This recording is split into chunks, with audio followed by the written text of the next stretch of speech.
have three missions in life. And mission number one is literally regenerate as many hectares of land as possible.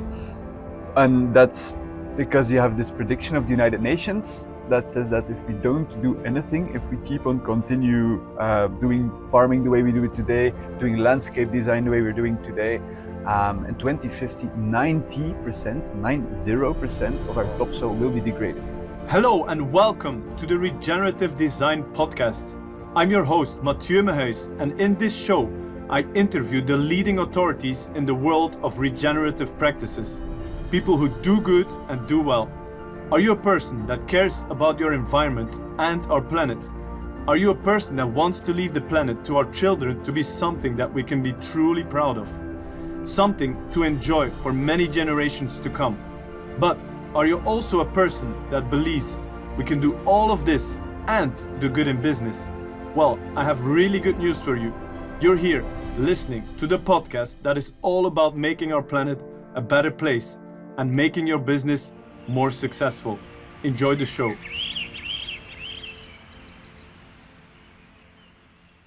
Hello and welcome to another amazing episode of the Regenerative Design Podcast. Today we have a very special guest. His name is Dejaegher, and Louis is a landscape architect just like myself. He's the founder of the Commensalist, which is focusing on future-proof landscape design.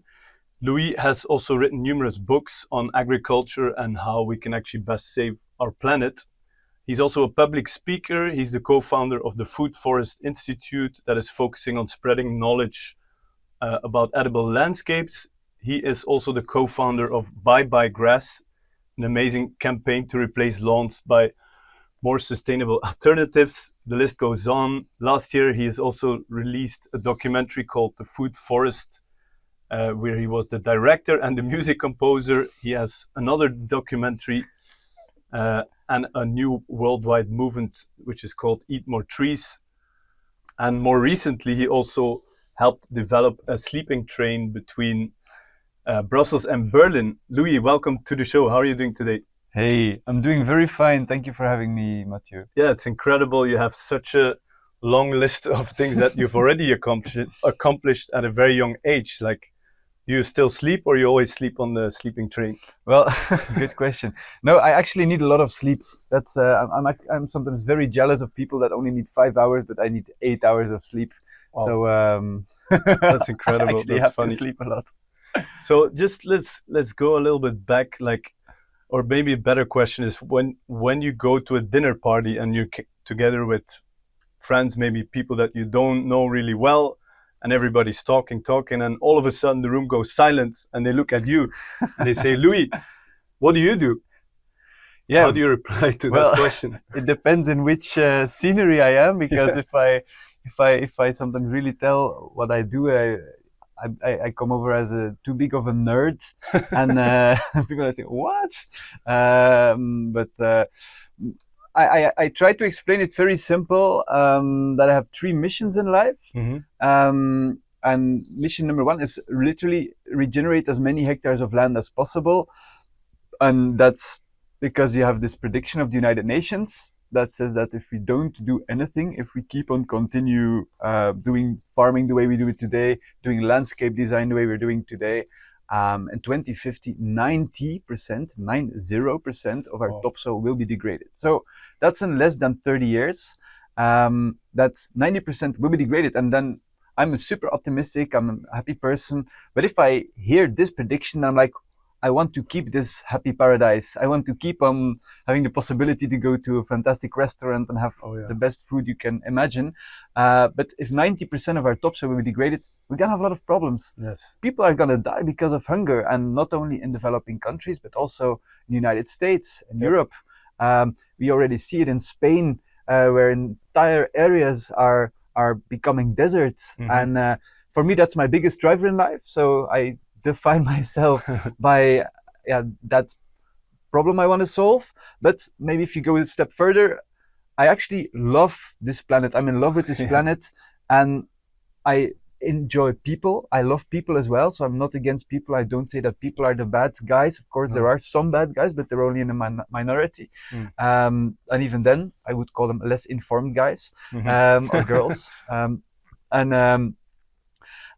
I actually just want to preserve or make this paradise even better. And for that, we need food. So regenerate as many hectares of land, inspire as many people is my second mission. Because if we want to change something on the planet, we first have to change our mindsets. We cannot go and plant a seed on the field if the seed is not first planted in our minds. The people need to be ready, for example, to do certain things, to plant more trees, for example, or to have more trees in the landscape. Yes. In a lot of countries, farmers don't like trees. Why? Because they have a long history of tree people being angry at farmers, and then it's logical that they don't like trees because they don't like the tree people. Interesting. And then the third mission is to celebrate. Nice. And it doesn't mean that I go partying every night. You but love music, right? I love music. Composer. Yeah. If I have some free time, which I don't really have, I love play the piano. To play piano. Yeah. I just learned it now as well. Yeah. Yeah, I'm learning. Nice. Yeah. Well, it's nice to. It's also very natural, right? Oh yeah. Music. So celebrate is more like being grateful. I think we both are in the business of wanting to change the world. But if you want to change something, you first have to, like a landscape architect, observe what's already there and be grateful what's already there. Exactly. And if you look around, we are in a paradise. Oh yeah. This is an amazing place. We can just go to a place, use a card or even your cell phone, you push it against something and you can like get everything you want from food, from materials. We live in such an abundant world, and of course we can't ignore that there are a lot of problems too. A lot of people, even where we work here, there are a lot of homeless people on the street. We can't ignore that there is trouble in paradise as well.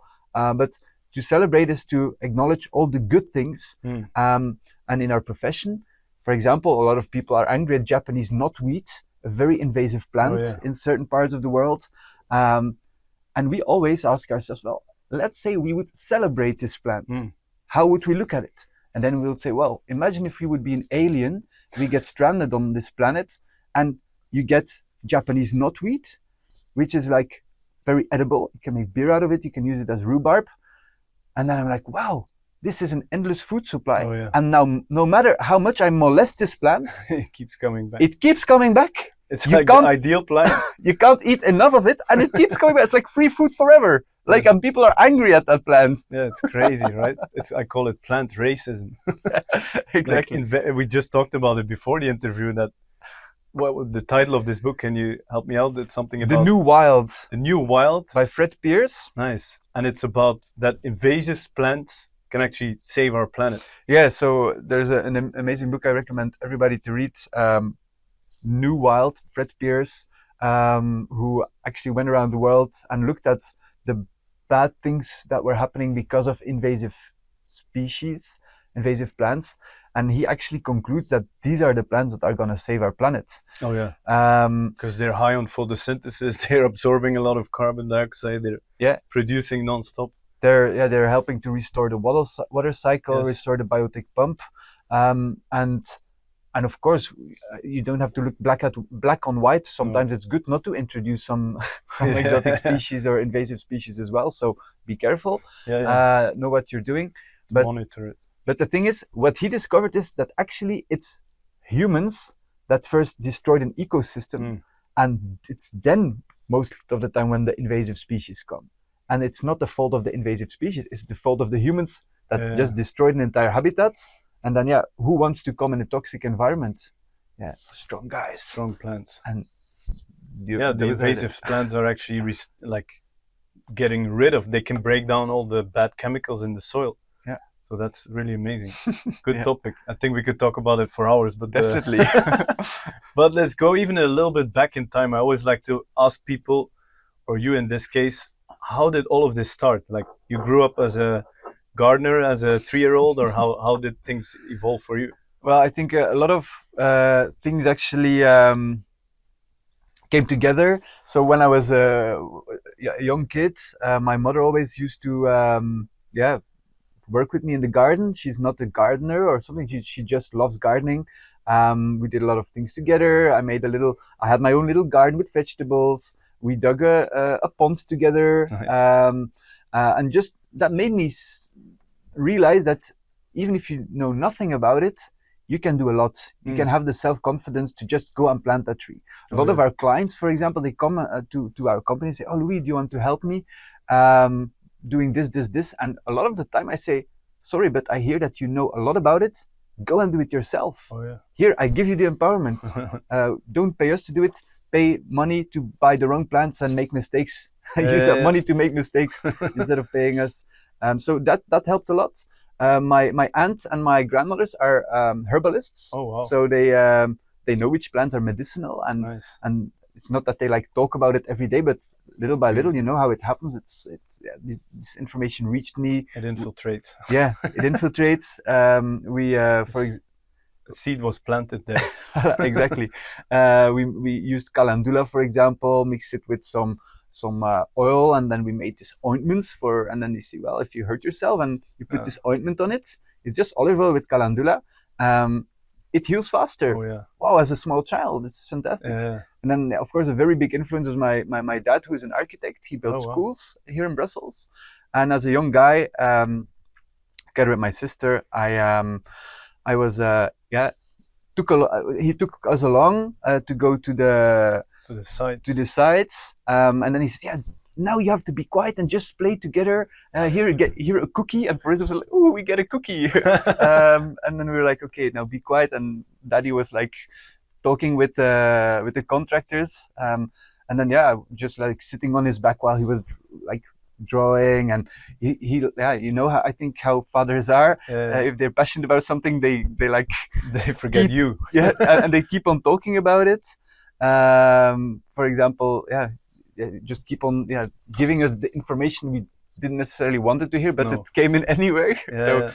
I think that formed us, and all these things together. That's incredible. So from an early age, you saw like architecture, design, and then building that pond. Everything kind of started there. Yeah, exactly. And then, like for example, my father, he doesn't really care about nature. So that's then like the combination of architecture and the nature of the feminine side of the family, maybe, and then bringing it together, bringing the product of that. Yeah, exactly. So, nice. And then later on in your life, you had a big impact on. I think you traveled to the US, got to like know about regenerative farming, started writing your book. Yeah. Was that a pivotal moment, or how did that influence you? A very pivotal moment was actually when I was 16, 17, 18 years old, I really didn't like school anymore. I didn't find the motivation. I really thought it was stupid. Of course, now I realize the privilege I had of going to school, and I'm very grateful for it. I followed Latin, so it really helped me a lot with learning all the plant names. When I was 18 years old, I really wanted to be free. That was my only goal. I saw a lot of people who like worked until they were 65, complaining their entire lives about their job. And then finally they were retired, and then 2 years later they died. And I was like, okay, I'm not gonna make that mistake. And I was like, okay, that's crazy, right? I had maybe a crazy or naive idea, and I said I want to take my retirement first. Oh yeah, I did the same actually. Wow, so great minds think alike. So that was traveling to the US and other countries in the world, or? Yeah, exactly. So freedom was my only goal. We didn't have a lot of money, so we did everything on the cheap. We bought a 30-year-old motorhome, which made living practically for free. The only thing we had to pay was food and gas, which in the United States at that time was pretty cheap, and still is, compared to Europe. We were driving around. In the United States, we saw a lot of monocultures, which were like super bad. I was already interested in organic food, so I was looking for it. Found it was super expensive in a lot of places, especially when you were on a tight budget. Made me realize very early on that if you don't have a lot of money, then it's not very reachable to buy organic food. So that's like my first alarm bell that went off, and what's happening here? I said, what's happening here? But then we were backpacking in Mexico, and there I had a really big aha moment. That moment changed my life forever. I was staying with a young couple who was living in a party town in Mexico. in working as a money exchangers. They had this money exchange office, and they realized, what the hell are we doing here? How stupid! All the rules, the regulations, the party people, like, so destructive for the planet. And they decided to go and live off grids, become self-sufficient according to permaculture rules. Oh, yeah. And we were backpacking, hitchhiking a lot. We were couch surfing, sleeping on people's couches, or beds sometimes, If you're lucky. if we were lucky. And there my eyes opened, because they were living self-sufficiently. They planted all the seeds in my head about permaculture. Yeah. They showed us that it's perfectly possible to grow foods yourself, to survive on it, to build your own house. They converted an old school bus into a house, and then I was just like the guy, the husband of the couple.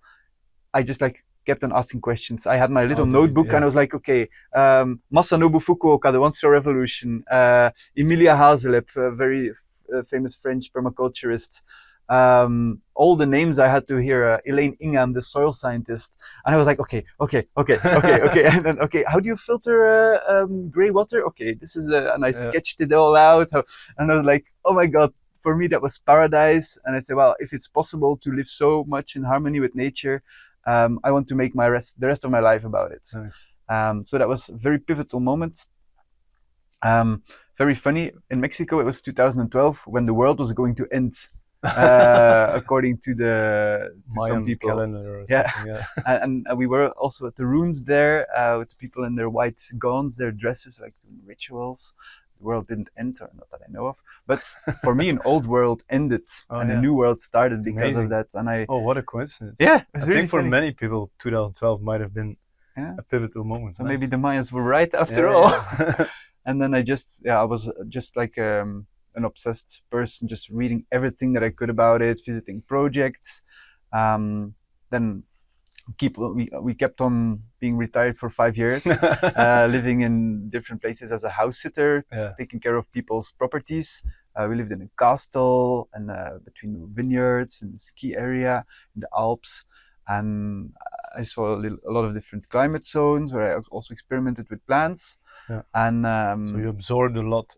And then from that whole experience, you went to start your own business? Or was there something in between? It was like, I'm going to do this for people. So that was my next pivotal moment. One of the last travels we did, and we didn't plan it to be our last travel. We were traveling for a couple of months in Morocco, visiting the entire country. And there I really had this big aha moment when I saw a project being developed by a French guy. And I was like super excited. And I also, very inquisitive, kept on asking questions. Oh, cool. Is he going to use solar panels to make it off grid? No, they're using generators. I said, okay. But they're probably going to use the gray water to plant their, to water their gardens. No, they're just kind goes into the ocean. Literally. And the black water, they're going to probably use compost toilets. And no, we're also just dumping it in the ocean. And everything that I was like, oh my God, this could be such a good opportunity to have like a perfect ecological project. But he was in it for the money. And at the same time, I was also in the desert of Morocco, and I'm a forager. So I learned how to survive in the wilds by eating edible plants. Not that I would like to do it. I rather prefer to go to a restaurant or to have a good food at the friend's place, for example. But I could survive if I wanted to. But in the desert, for some reason, I was actually pretty at an unease, because there I really couldn't survive. The only thing that you could eat was sand, or maybe if you could steal a camel from somebody. That's very low protein. Yeah, exactly. So for me, that was really a scary moment, because then I also heard that used to be a very fertile area, used to be a food forest. And there are still some remnants of it near Agadir. There are some old food forests left. And then I realized that we as humans are like turning everything into desert. It's happening in Spain, where I lived in the south of France. It happened there. it is happening there. And then even we kept on going back to Belgium from time to time for Christmas or for meeting our family. And then we had these droughts in Belgium as well, where we always laugh because it rains too much, but even in that country, things are happening. And then I realized, well, okay, I have a chance now, or I'm gonna keep on playing the vagabond and being nomadic and just work if I need to and just live on dirt cheap lifestyle, or I'm just gonna do everything in my power to be the change. Mm-hmm. And then the moment I realized that that I wanted to be the change, what helped me in that I didn't had the illusion that I had like this retirement that I'm looking forward to, because I already had it.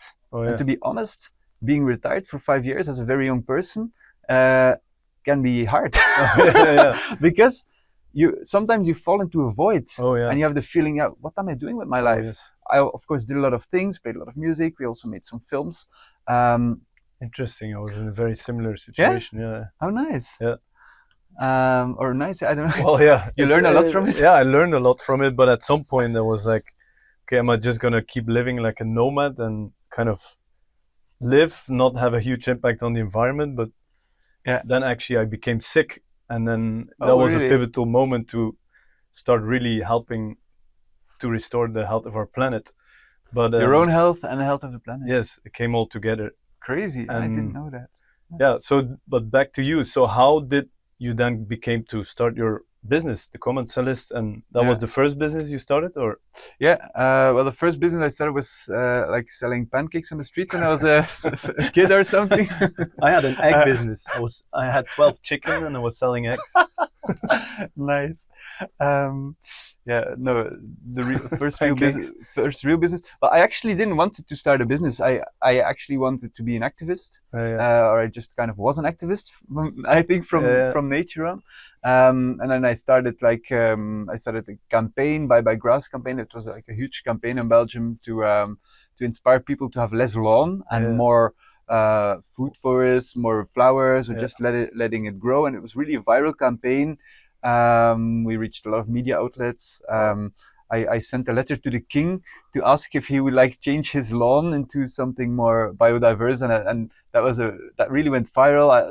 I even had articles in royalty magazines. Oh, wow. It was really funny. So we touched a lot of people, even people that people are ready for that change. It shows that people are ready for a certain change. Yeah, I like touched the right string or something, boom, and then it exploded, and then I had a very interesting conversation with a politician, and I asked, I had like this entire list of things that I wanted to change, and then I said, to the politician, well, you're a politician, you have to do these things to save the planet. Mm-hmm. And they said, well, Louis, I'm going to tell you something. We politicians, we actually don't do things. He said, we look at what the people are doing. And if we see that people are doing things that work, we are going to support those people. So I had this entire misconception in my mind that I thought, politicians, they think of the big ideas and help the people. But no, they actually like look at what's going on, or that's what he told me. Look at what's going on, and then they're going to like enhance it or push it down sometimes too, probably. So that changed my entire conception of it. And then I realized that just screaming in the street to ask for better agriculture, better climate, better whatever, it's good. We need to make it more known. I also was in some. There's some value to it. But at the end of the day. But then at the end of the day, you're not super constructive. Although we wouldn't be here today without them. So I'm very grateful, and I also participated in some rallies. But then I quickly realized that if you want to make an impact, you just have to do it yourself, and you have to add value. You have to help people achieve it, and not by talking about the bad things, but by talking about the good things. And for me, I quickly realized that one of the things that I see as the biggest driver in change is the connection between humans and nature. And a lot of people just go into nature and they say, well, that's green, boring. They do something else. But the moment you take them in nature and say, oh, taste this, this leaf is edible. Did you know nettles are actually edible? Nettles actually produce more proteins per hectare than soybeans. Wow, really? Mulberry leaves, also edible, also more proteins per hectare than soybeans. Oh, cool. Did you know that this plant is edible? No, really? And by having these people really interact with it, taste it, and taste is something magic. Have people taste something, then something changes in their minds. This podcast is brought to you by the Garden of Your Dreams Masterclass. Are you struggling with finding the right tools and tricks for your garden? Are you lacking the confidence to be a self-sufficient gardener? Do you sometimes get overwhelmed by the lack of knowledge and time you have to actually do gardening? Then the Garden of Your Dreams Masterclass is for you. So by doing this, I quickly started very small with my little bag that I went to clients as a consultant to consult on certain little gardens. I was actually studying again because at 18 years old I stopped my school, and then when I came back to Belgium I said, okay, I learned so much now, but I also want this scientific background. So I went for a bachelor's degree in science, and then just while I was studying as a working student, I started my company, which it's called like a student company. Like you don't pay as much taxes as a normal person, so that's a nice first start for a business. And then little by little grew into an landscape architecture company, going from small gardens, and today we're designing private islands, hotels, high-end hotels, resorts, bed and breakfasts, agriculture, everything that actually brings together people with nature, and with the three missions still: regenerate, inspire, celebrate. So in a nutshell. Yeah, that's very impressive. And I really I think we really share this idea of that we can at least sustain this planet in the best case, and that's where we're actually aiming for, completely regenerate and make it even better, and the idea of leaving it better as we found it. So that's incredible. Now, what do you see as the biggest challenges within, let's call it, the landscape design or agriculture industry? What do you think are the top 3 biggest challenges to go from A, which is today where we see all the big problems, to B, where it's paradise, every food is accessible, it's healthy, it's everybody's living healthy? What do you see are the biggest challenges on that road that we're already traveling? Yeah, I love the question. And yesterday I was given a keynote for one of the biggest food distributors in Belgium and even worldwide.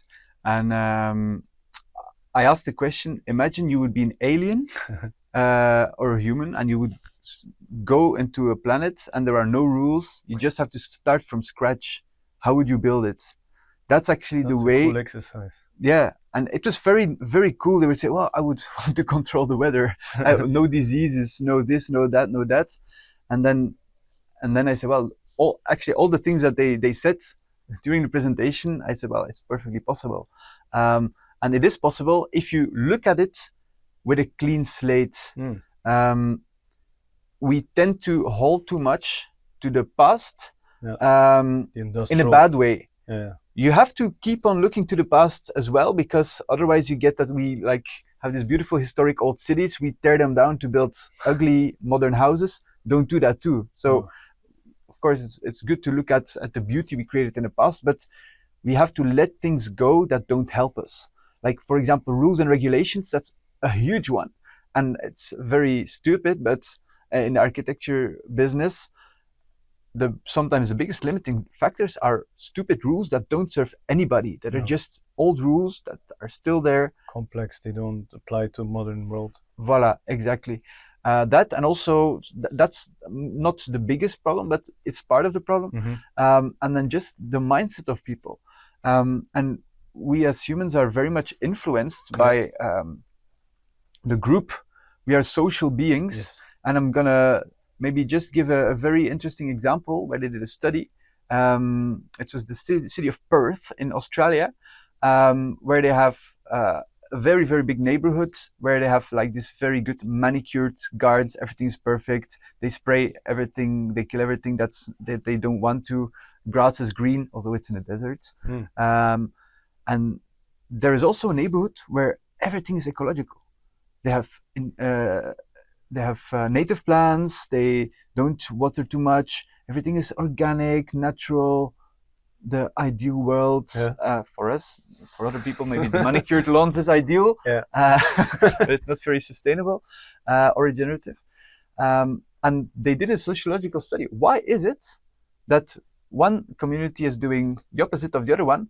And what they also saw is that if people go from the regenerative community to the degenerative community, sorry to call it that, but you are degenerating the world, so it's a degenerative community, they actually become like them. Vice versa, if you take a degenerative community member, put it in a regenerative community, they become to do it as well. So how is that possible? And it's very, maybe it's very interesting on a psychological level that we're like a herd animal. Exactly, and that is that it's just that we want to belong in a group.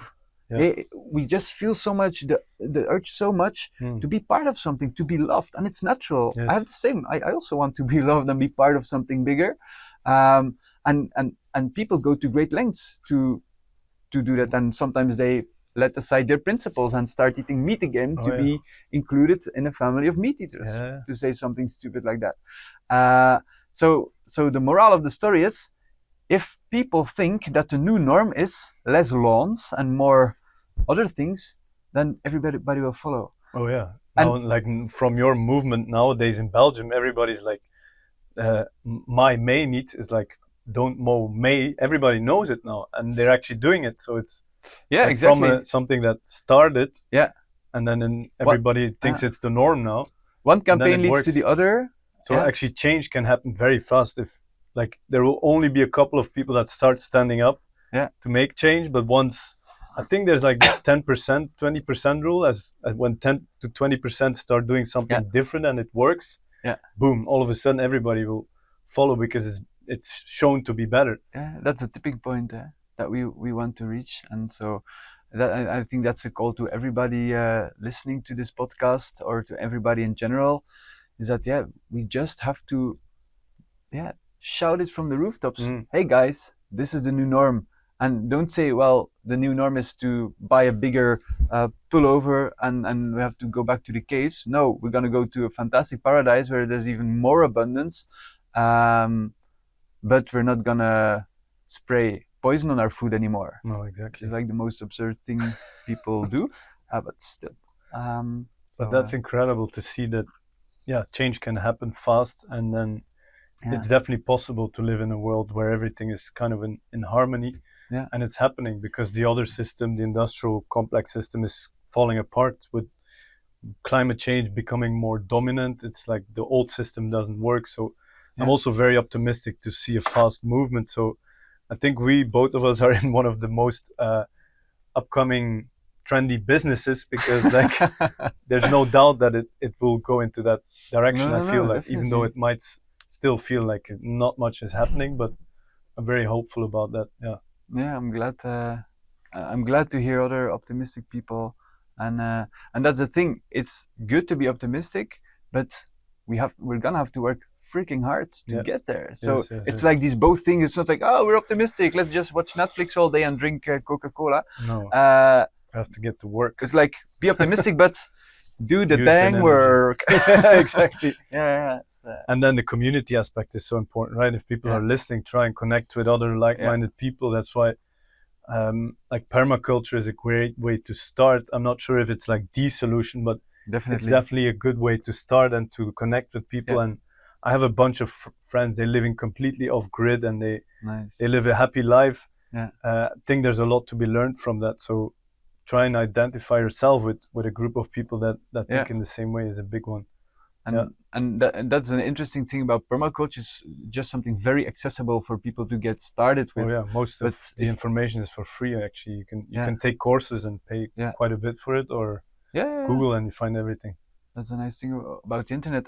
And the thing is that, for example, it's good for on a home scale, but if you have 1,000 hectares of land, then permaculture, the same principles might still apply, but then you quickly go to agroecological farming or regenerative farming, which is like the bigger brother of permaculture. Yeah.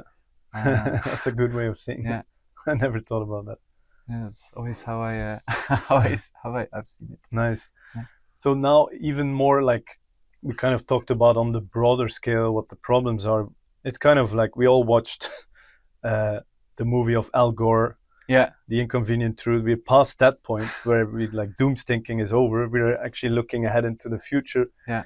But still, like we touched on the biggest challenges on a broader scale. Mm-hmm. What do you see as the biggest challenges within your personal business with the commensalist or some of the other business that you're working on?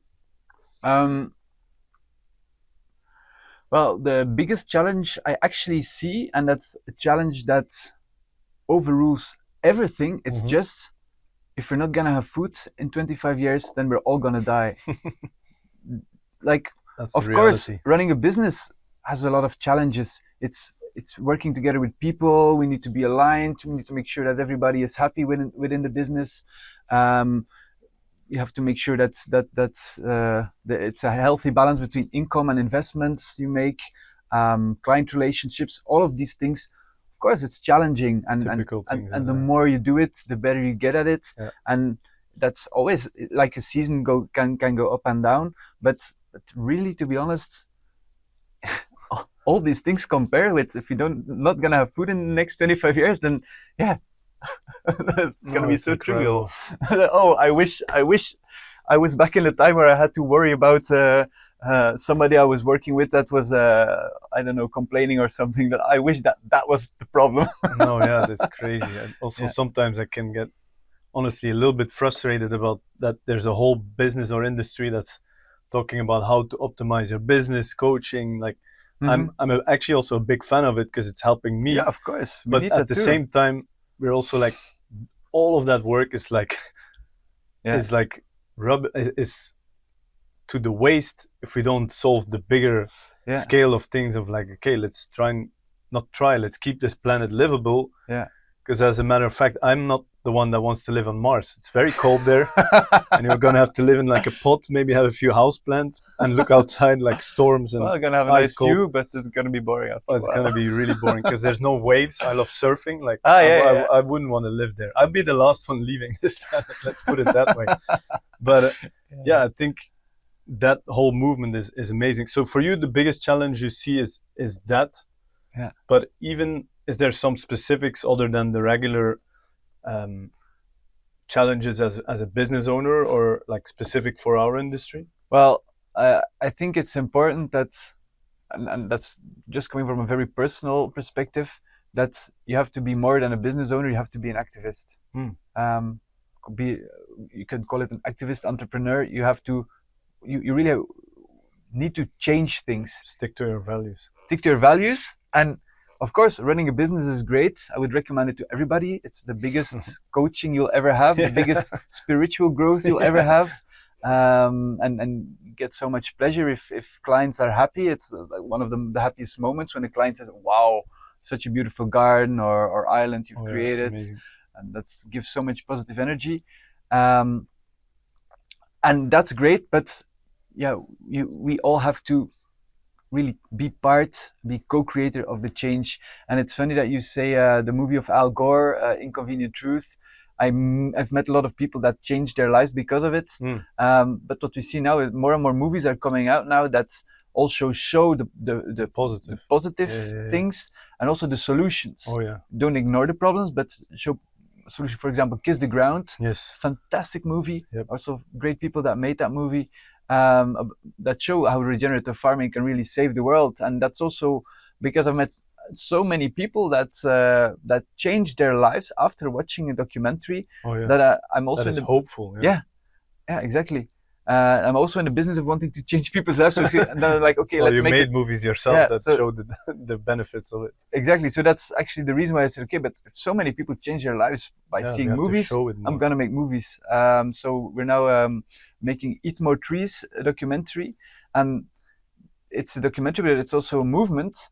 And the biggest main theme, and no matter if you just look at documentary or just at life, it is the connection between humans and nature. We are living in a society where we think that nature and humanity are separate. We use hand shells every 5 minutes after we've touched something that might be dirty. We use all kind of medication to kill everything. We use sprays in our house to kill everything. But once you realize, and that was also a big aha moment for me, I discovered that when I was writing my first book, is that we as humans have more non-human cells in our bodies than human cells. Oh, yeah. And these are the little creatures that actually keep us healthy. These are bacteria living in our guts. Yeah, that's incredible. Just to stress that for the listeners, our body weight, our personal body weight in our own cells is less than the amount of microorganisms, right?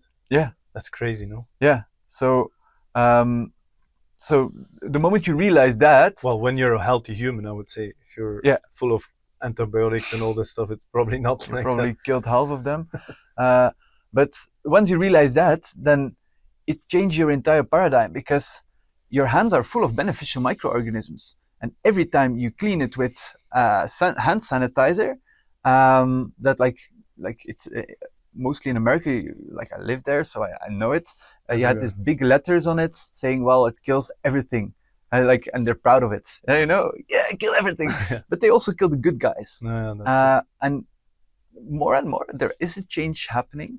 People see that, well, we have to work together with nature, because these little creatures in our guts, they keep us healthy, but also happy. There's something called as the gut-brain connection. That a lot of research has been done that shows that a lot of depressions, and almost 1 in 4 people is depressed or has been depressed. So that's one of the biggest epidemics, I believe. Unhappiness. I want to see people on the streets with big banners. We need more happiness. Yes. Really true. Because you might be driving your Tesla and having the newest iPhone, but if you're unhappy, then what's the point? What's the point? That's probably why forest bathing is so popular in Japan. It's an actual thing. Like, you go in nature, you touch everything, you soak up all the microorganisms. So and then eating obviously the regenerative food, organic food is like the main way of achieving that. I think it's so beautiful to see. And for me, once I started to realize that, like, I went into this industry because, I want to help save the planet, let's call it. It sounds quite heavy, but we're doing it. Very good. When you realize that when you do that, there's so much other benefits, like personal health, community building. Like, there's so much bonuses that come with helping our environment. Free stuff. And there's even more. So that's nice to hear. Yeah, and once you realize that we are nature, literally with our cells that are mostly non-human, then you realize, every time I use hand spray, or if I use fungicides on my food, the fungicides will kill the fungi that is keeping me healthy. Or other bactericides, killing the bacteria that actually fill the holes in our guts. Our guts are actually filled with little holes, and these bacteria actually, they make sure that no bad things pass these holes. They protect it. And if they're gone, then you have leaks in your gut, and you have leaky gut, for example. A lot of chronic diseases actually originate in your gut. So I just heard from a doctor that people that have a bad breath, when their breath is smelly, it actually means that they're having a leaky gut. Ah, really? So that, just to put that on the side. But next time I'm gonna give them a copy of my book if I see that. If I'm like, oh gosh, here, read this. That's a good one. I didn't know that. Okay, and now makes a lot of sense. I think you're good.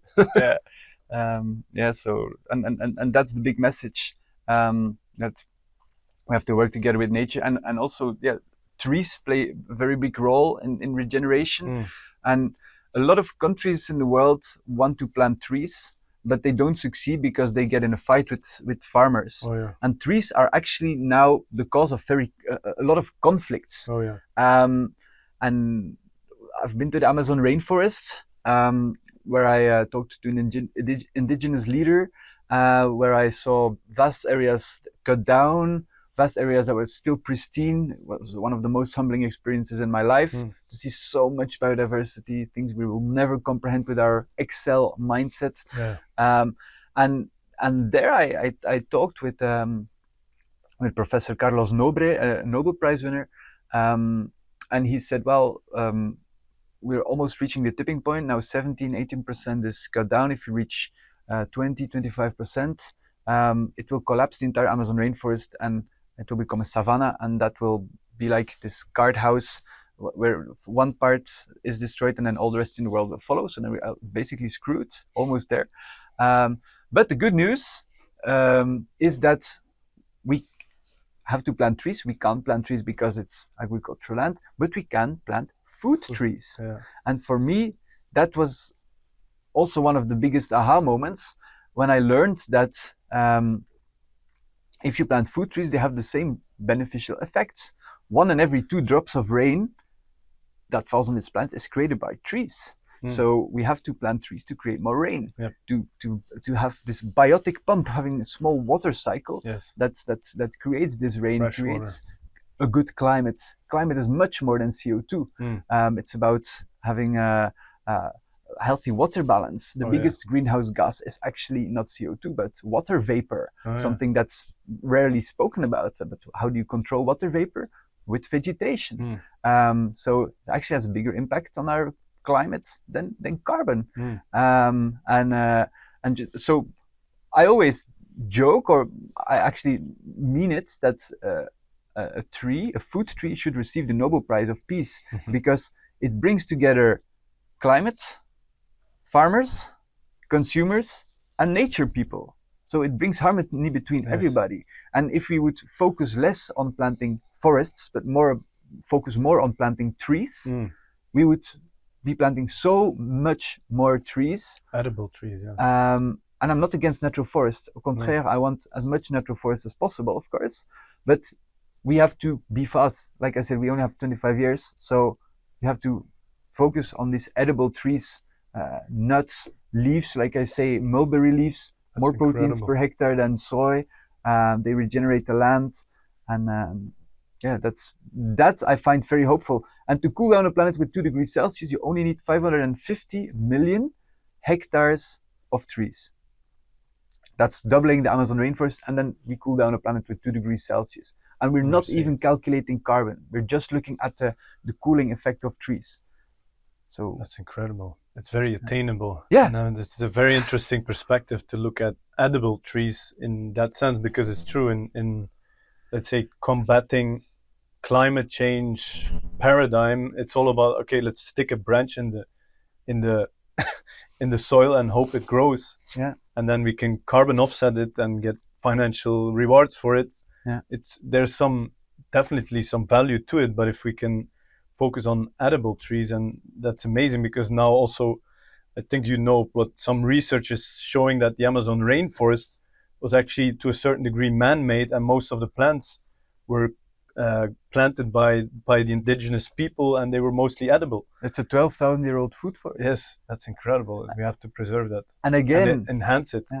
And again, that's what I love so much about the Amazon rainforest, is that nature people say, well, you can't have nature if you farm in nature. And then farming people say, well, you can't have good farming if you have nature in farming. And then I say, let's have a look at the Amazon rainforest. It's a 12,000-year-old ecosystem. Perfect. The best nature in the world. So every ecologist agrees that it's the greatest nature you can imagine. And it produces tons of food. And then you realize, oh, but it's actually a farming system. No, it's a natural system. No, it's a farming system. Oh no, it's both. It's not that black and white thinking, right? Yeah, exactly. So, but then of course, then the critics say, but you can never fill the Walmart with the Amazon rainforest because it's not scalable, blah, blah, blah. And of course, they're right. Then you go to other farmers that say, well, like Ernst Gotsch, for example, let's take the Amazon rainforest and just put it on rows and use tractors, or maybe later even drones to go and manage and harvest everything. Yeah, and change the whole farming machinery, because most of the machinery is built to, what Ernst Gotsch calls war farming.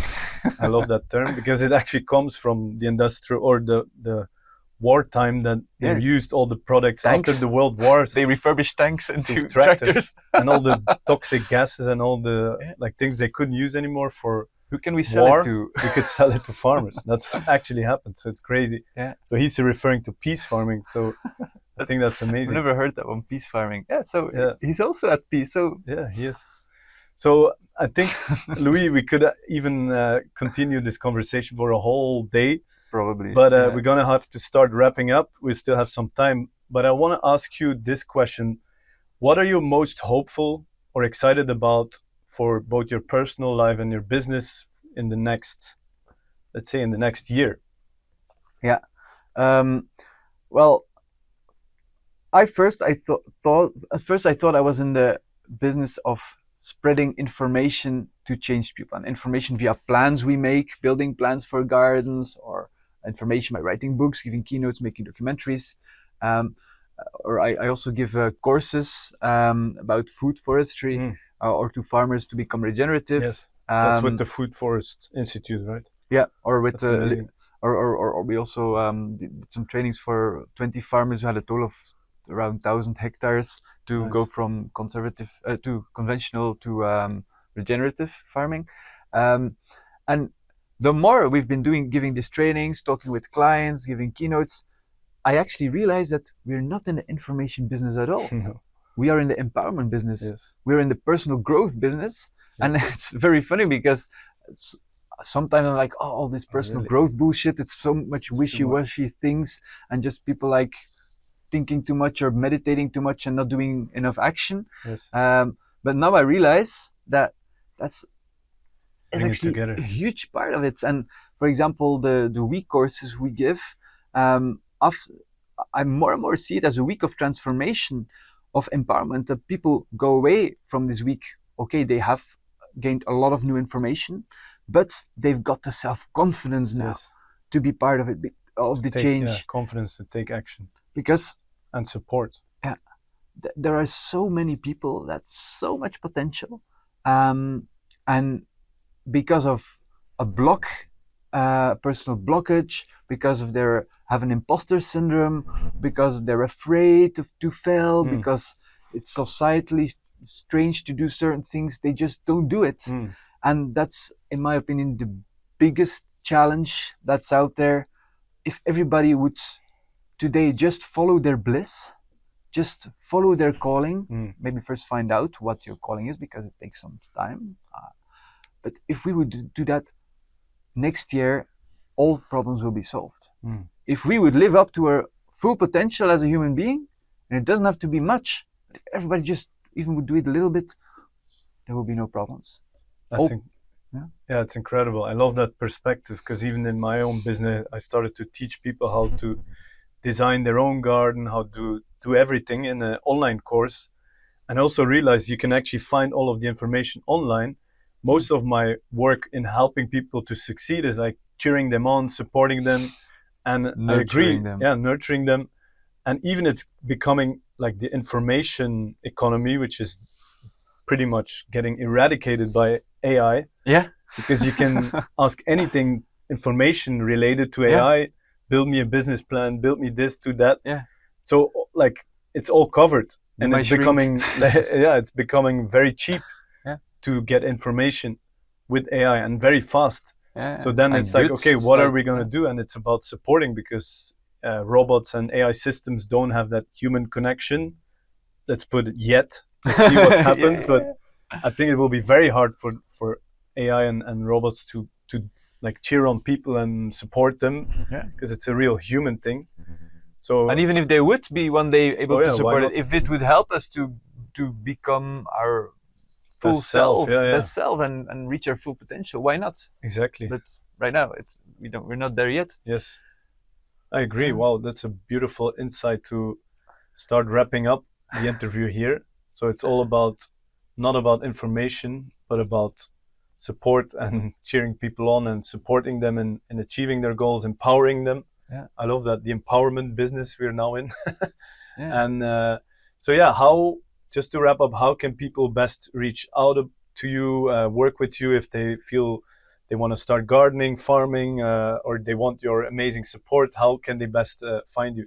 Well, just Google me, and my name is difficult to say in English. So if you go to louisdj.com, and DJ like The real DJ. Oh, you're a DJ now as well? That's Dejaegher, like Jägermeister, Nice. Dejaegher, but it's just louisdj.com. That's good. There you find all my projects, keynotes I give, contact details, and links to all the projects that I'm working on. Amazing. That's really cool. So it's very simple. We'll put that even in the show notes, and then we're very excited to see you DJing into the next year.